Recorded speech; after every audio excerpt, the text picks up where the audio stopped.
Before Adam took his first breath, before Eve took her first step in the garden, and long before the serpent approached the forbidden fruit, something had already happened in the heavens, a story of rebellion, power, and judgment that the Bible barely mentions, but whose consequences forever marked the destiny of humanity.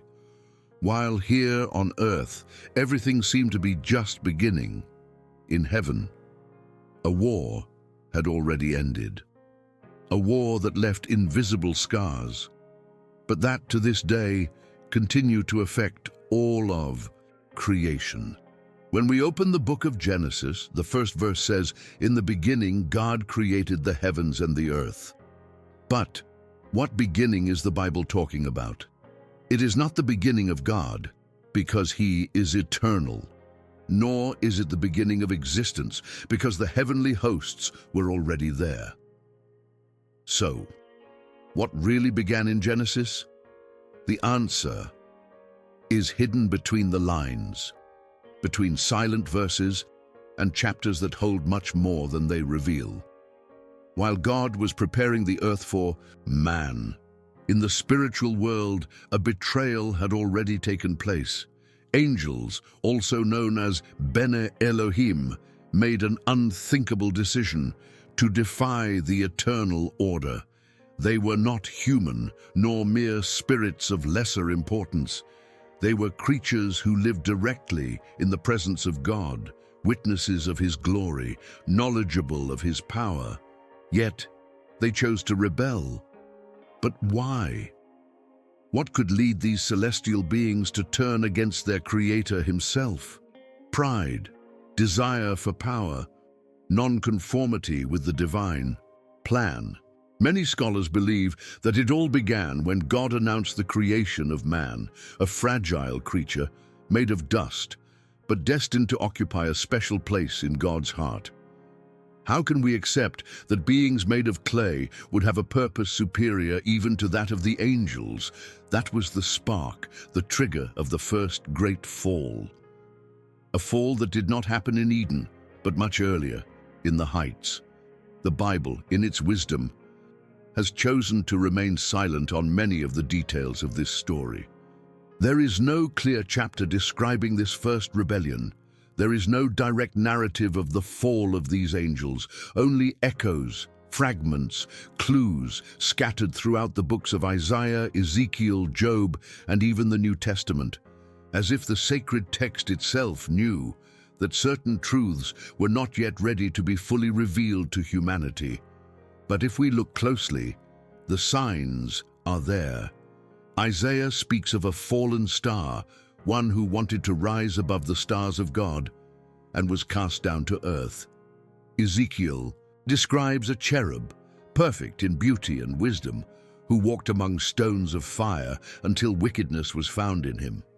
In the book of Job, we see the sons of God presenting themselves before the Most High, among them a familiar yet enigmatic character, Satan, not as the ultimate enemy, but as an accuser, a legal figure, present in a heavenly court. This is one of the great revelations hidden between the lines. Even before the creation of man, there already existed an organized celestial structure, a council of spiritual being with functions, hierarchies, and responsibilities.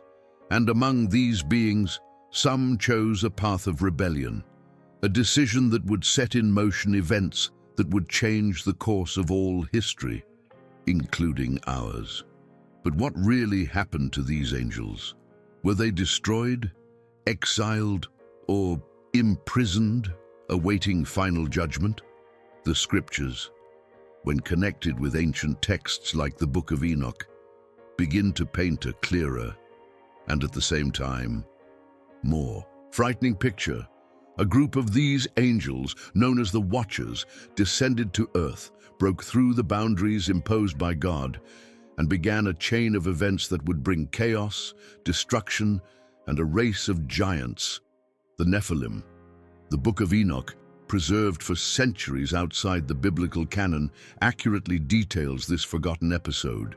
According to the text, About 200 angels, led by a being named Semjaza, made a pact on Mount Hermon.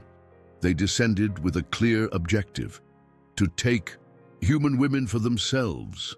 This was not an isolated act, it was a conspiracy, planned and sealed with a dark oath, a pact of rebellion that would change the history of creation forever. These beings did not come empty-handed. They brought with them knowledge that should never have been given to humanity. They taught men to forge weapons, to manipulate plants for spells, to interpret the stars, and even to perform enchantments and abortions.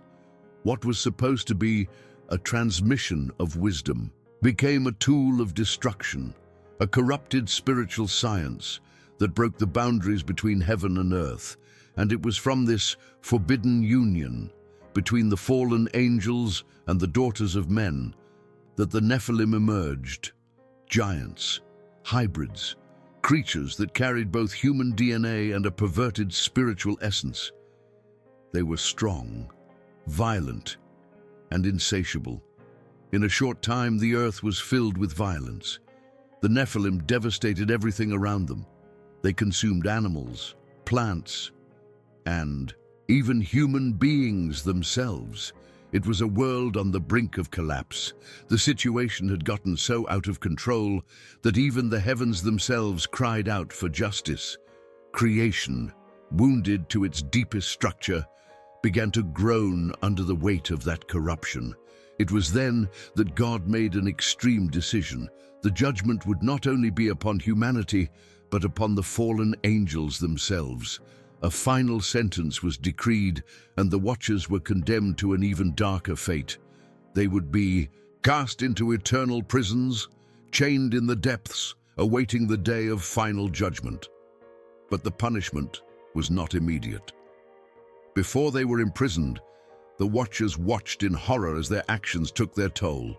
Their children, the Nephilim, began to turn against mankind, spreading destruction across the earth. And when there was nothing left to consume, the giants turned against each other. It was a time of absolute chaos, where violence reached such extreme levels that God decreed the end of that corrupt generation. The flood, often understood simply as a punishment for human wickedness, was also a direct response to the sin of the Watchers and the Nephilim. God decided to purify the earth, to destroy the bodies of the giants, and to break that forbidden bloodline. But the spirits of these hybrid beings, according to ancient texts, continued to roam the world. They became what we now call evil spirits, condemned to wander the earth without rest until the final day. Meanwhile, the Watchers received their sentence. They were to be chained, cast into the abyss, in a place described in Scripture as Tartarus, a prison of deep darkness, reserved exclusively for these rebellious angels. This sentence is cited by Peter and Jude in the New Testament, confirming that God did not spare even the angels when they crossed the established boundaries. But the most frightening thing is that this story is not over yet. The prophetic texts suggest that at the end of time, these beings will be released to face a final judgment. The Apocalypse speaks of an angel who descends with the key to the abyss and of terrible creatures that emerge from there. Could these be the Watchers, the ancient fallen ones, waiting for their last chance to wreak havoc before eternal judgment? The answers are in the Scriptures and in the signs that the world has ignored. Throughout Scripture, we find clues left like fragments of a spiritual puzzle. Jesus, for example, when speaking of his second coming, said that the final days would be like the days of Noah. Many interpret this phrase simply as a reference to moral corruption. But what if the true parallel goes deeper? What if Jesus was pointing to the same forbidden mixture, to the return of a spiritual influence that has wrought destruction before? The Apostle Paul also makes an intriguing statement in 1 Corinthians 6:3. Do you not know that we will judge angels? What angels are these? Certainly not the faithful ones, nor the angels who still serve God. The reference is clear. These are the angels who sinned, the same ones who abandoned their original home, and who now await final judgment. This places humanity in an unexpected role. We will be witnesses and even judges on the day these beings are brought to light. The Book of Enoch goes even further. It describes how the Watchers asked Enoch to intercede for them, begging for mercy. But God was firm. There would be no forgiveness. The decree was sealed. Enoch's words make it clear that this judgment was not just a punishment, it was a protection. God was preserving humanity, preventing spiritual evil from spreading as widely as before. Yet, the echoes of that rebellion remain.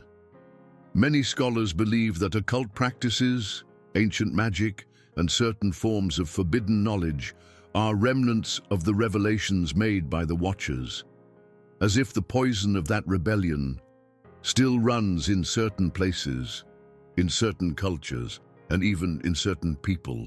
The Bible warns us our struggle is not against flesh and blood, but against principalities, powers, and spiritual forces of evil in the heavenly realms. And perhaps the most obvious example of this is Revelation chapter 9. There, John describes a terrifying moment. An angel descends from heaven with the key to the abyss, and the pit of the depths is opened. From there come creatures that have never been seen by humanity. They have hybrid forms, with human faces, bodies of locusts, tails, like scorpions, and a king who commands them, called Abaddon or Apollyon, the destroyer.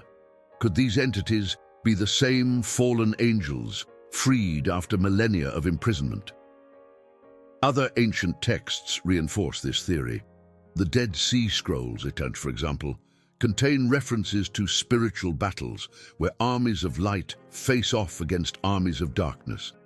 And, interestingly enough, many of the names given to the leaders of these evil forces are the same names as the Watchers described in the Book of Enoch, as if that war was still ongoing, just waiting for the final moment to explode again. The location of the abyss, a subject that generates so much speculation, also carries a mystery. Is it a physical place, a spiritual space, or perhaps a sealed dimension beyond human reach?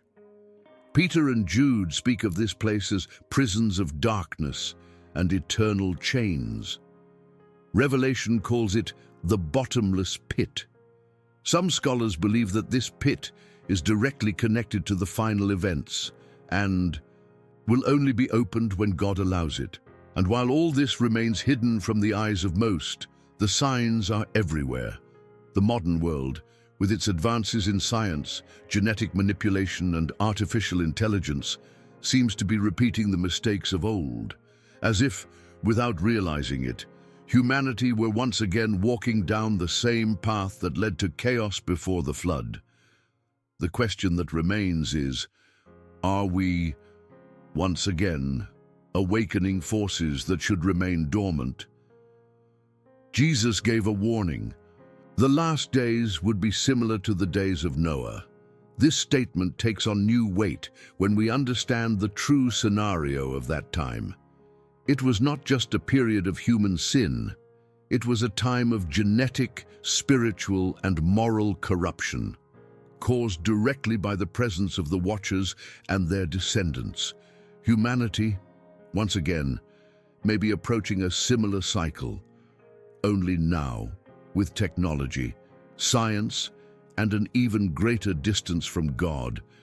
And perhaps that is why the silence in Genesis is so strategic. Moses, when writing the account of creation, knew who he was dealing with. The people of Israel, fresh out of Egypt, were surrounded by cultures full of mythologies, fallen gods, and stories of giants and demigods, directly mentioning the Watchers, the Nephilim, and the entire celestial rebellion could fuel syncretism and further confuse a people who needed to learn, above all, that there is only one true God. But even with this silence, the signs are there when Genesis 6 mentions Genesis 6 almost as a whisper that there were giants in the earth in those days, and also afterward the text gives us a gap, a door ajar, so that those who seek may find the answers. The references scattered throughout the Psalms, in Job, in the prophets, and in the writings of the New Testament are like pieces of a map, waiting for those willing to put the puzzle together. And today, more than ever, many are opening their eyes to these hidden truths. Ancient texts, such as the Book of Enoch and the Dead Sea Scrolls, are being rediscovered and studied with great care. What was once considered mere myth or poetry now emerges as evidence of a larger story, a spiritual war that began long before Adam, and that somehow has not yet ended. The rebellion of the fallen angels was not just an isolated episode in the past. It was the beginning of a series of events that continue to echo to this day. The Watchers were imprisoned, the Nephilim were destroyed, but spiritual contamination, corrupted knowledge, and the desire to defy the limits imposed by God continue to be present in the history of humanity. The Bible shows us, on several occasions, that spiritual evil is persistent, patient, and always seeks new ways to act. The book of Revelation describes a future where the abyss will be opened and the beings within will be allowed to return to the surface. It is not a metaphor, it is not a poetic symbol, it is a prophetic warning that what has been sealed will one day be released. When that happens, the world will see again what God has chosen to hide for millennia, a new wave of terror, similar to the days of Noah, but of even more devastating proportions.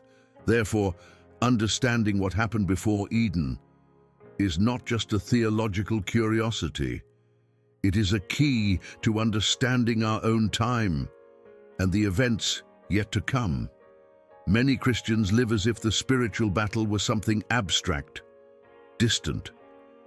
But the scriptures make it clear that the war continues, invisible to our eyes, but ever closer to our reality.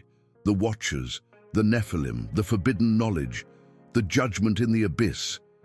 It's all part of the same story.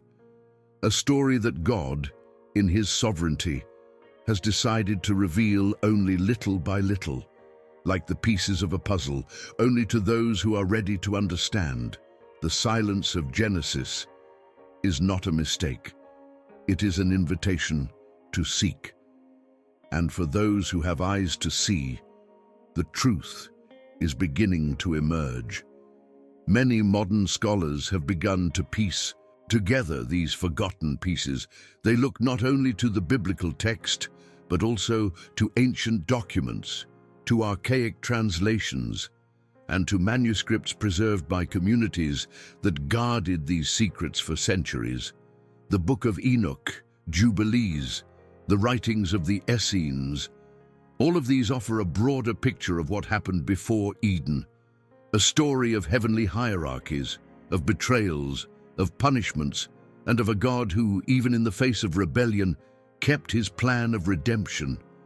The existence of a heavenly court, a council of Elohim, a judgment before the creation of man, all of this changes the way we view the first chapters of Genesis. The chaos and disorder mentioned in verse 2, the void, the darkness over the face of the deep, take on new meaning when we understand what happened before. Perhaps that state of desolation was the direct result of that first war in heaven. And it's not just a theory. Several biblical passages reinforce the idea that there was a spiritual confrontation before the creation of humanity. Jesus Himself, when speaking of Satan, said that He saw him fall from heaven like lightning. Judas and Peter mention angels imprisoned in eternal chains. The Apocalypse describes heavenly battles led by Michael. These are pieces that, when put together, paint a narrative that many still prefer to ignore. But now, with the knowledge we have, to ignore this hidden chapter is to choose to remain blind, because everything that is coming, the end of time, the return of Christ, and the final judgment are directly connected to what happened to the fallen angels before Eden. A story of pride, of fall, of judgment, and of a promise that one day all evil will be definitively defeated. And if this truth burns in your heart, leave your like, subscribe to the channel, and activate the bell. And now we have a members area. By becoming a member, you bless this work and help us to continue producing edifying and revealing content like this. Just click on the Become a Member button below, next to the Subscribe button. Be a part of this. What we have learned today is that the silence of the Bible is often intentional, not for lack of information, but for protection, for divine wisdom. God, in His mercy, has revealed enough for us to seek, but has kept the rest hidden until the right time. Now, living in a generation that questions, investigates, and rediscovers ancient texts, we are ever closer to understanding the true extent of this invisible war.